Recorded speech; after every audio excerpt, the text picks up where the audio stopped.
Hello ખેડૂત મિત્રો, બોલતો પોપટ યુટ્યુબ ચેનલમાં આપનું હાર્દિક સ્વાગત છે. આપણે અહીંયા શિયાળુ પાકના ઘણા વાવેતર થયા છે, જેવું કે ઘઉં, જીરું, ચણા, ડુંગળી. તો આપણે અગાઉ વિડીયો હતો કે ઘઉં તમે છે એ ઓર્ગેનિક કરો, એ આપણે ખાવાની ચીજ છે, ખાવાની વસ્તુ છે, જેથી કરી અને આપણે રાસાયણિક અથવા દવાવાળી કોઈ ધાન ખાવું ના પડે. એટલે આપણે અહીં વાત કરીએ તો બજારમાં ઘણા એવા જૈવિક ખાતરો મળે છે. તો તમારે ડીએપી કે અન્ય રાસાયણિક ખાતર વાપરવા નહીં, જેથી કરી અને ઘઉં છે એ આપણે ઓર્ગેનિક થાય. એટલે બજારોમાં ઘણા જૈવિક ખાતરો મળે છે અને ઘણા એવા ખેડૂતોના કોલ આવે છે કે ભાઈ આપણે કૂણા પાણમાં ઘઉંમાં પાવા માટે આપણે શેનો ઉપયોગ કરવો.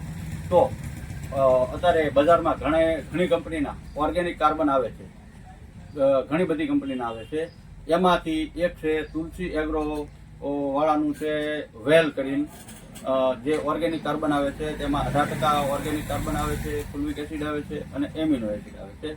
તો ઓર્ગેનિક કાર્બનની આપણે વાત કરીએ તો તે ઓર્ગેનિક કાર્બન જમીનમાં જાય તો તે જમીનની ફળદ્રુપતા વધારે છે અને ઓલ ઓવર છોડને ગુણક અને ફળદ્રુપ બનાવે છે. બીજું તે પાન છે એ છોડ છે એનું આપણે રસોડું કહેવાય છે.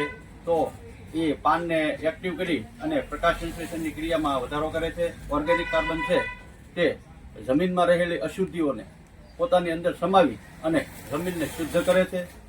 અને જો ઓર્ગેનિક કાર્બનની આપણે વાત કરીએ તો ઓર્ગેનિક કાર્બન આપણી જમીનમાં 5 થી 6% હોવો જોઈએ. જે અત્યારે આપણે જમીનની લેબોરેટરી કરીએ તો એ ઓર્ગેનિક કાર્બન છે એ 0.5% લઈ અને 0.5% લઈ 1% સુધીનો ઓર્ગેનિક કાર્બન આવે છે. તો ઓલ ઓવર આપણે જે ઓર્ગેનિક કાર્બન આપણી જમીનમાં ઉપયોગ કરીએ તો જે ઓર્ગેનિક કાર્બન છે એ ઓર્ગેનિક કાર્બન છે વેલ કરીને આપણી પાસે છે, બરોબર. જે તુલસી એગ્રોનું આવે છે, બરોબર.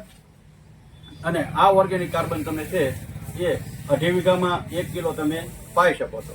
અને આ ઓર્ગેનિક કાર્બન છે તે જમીનનું પીએચ બેલેન્સ જાળવી રાખે છે અને તે હવાને પોતાની અંદર સમાવી લે, એટલે જમીનને શુદ્ધ કરે છે અને જમીનને છે એ પોચી અને ભરભરી બનાવે છે.